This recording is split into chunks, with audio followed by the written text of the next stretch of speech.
Welcome to Radically Word of the Week. My name's Edwin Dando, and the word of the week this week is stories.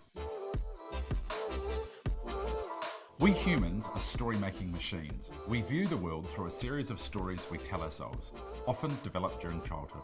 The way we function every day is based on these stories. So being aware of them is really important, especially in a world where behavioural flexibility is becoming critically important. The way our brains work is fascinating. If you stop and think about it, your brain isn't actually connected to the outside world.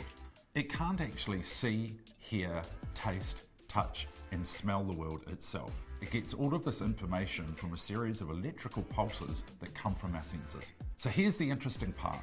It then creates a picture of what it thinks is going on, based on the electrical impulses it receives and the stories it holds deep within ourselves. What this means is what we see is often quite different to what others see, depending on the combination of inputs and interpretive assumptions our brain is making.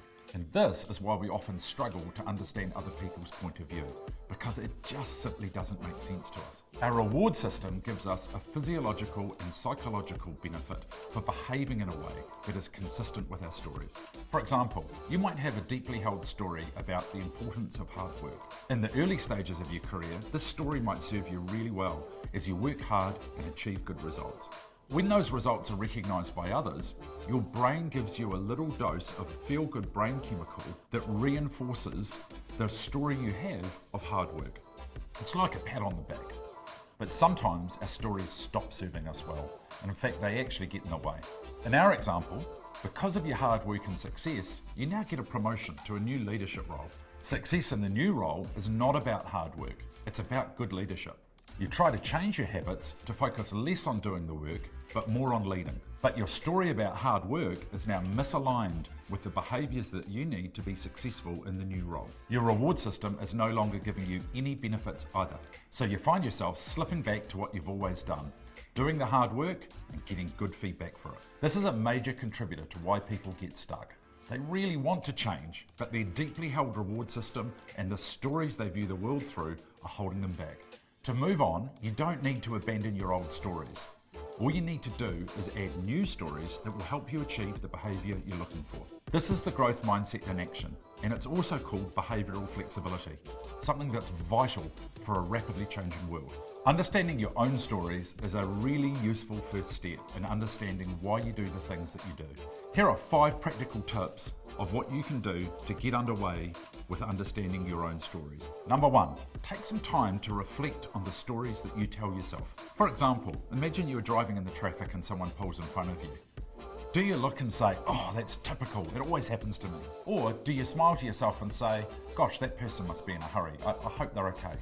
Observe your own thoughts and try to notice your own stories. Number 2, write them down. Map out your own stories and regularly check in on them. Number 3, get perspective from others on what they think your stories might be. Number 4, when you're anxious or upset about something, maybe a conflict at work, check your response to that situation. Ask yourself, why are you feeling that way? What's driving your response? Number 5, try to feel the part of your body where you feel the tension. This can give a clue to what the story might be. One of my personal stories is about being practical, self-reliant, and just getting on with it without making a fuss. This comes from growing up in a typical South Island farming family.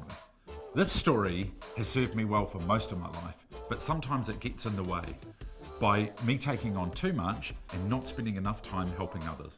By understanding this story and how it shapes my behaviour, I can then develop new stories that I need to shape the behaviour I need in the future. So what do you think your stories are? And how are they shaping how you interact with the world? If you're interested in discussing this further, connect with me on LinkedIn. Finally, I would like to thank Dr. Tresna Hunt from the Institute of Social Sustainability for teaching me the things I've shared with you today. Her work on behavioural agility has been a real inspiration to me. Thank you for watching Radically Word of the Week. My name is Edwin, and this week's word is stories.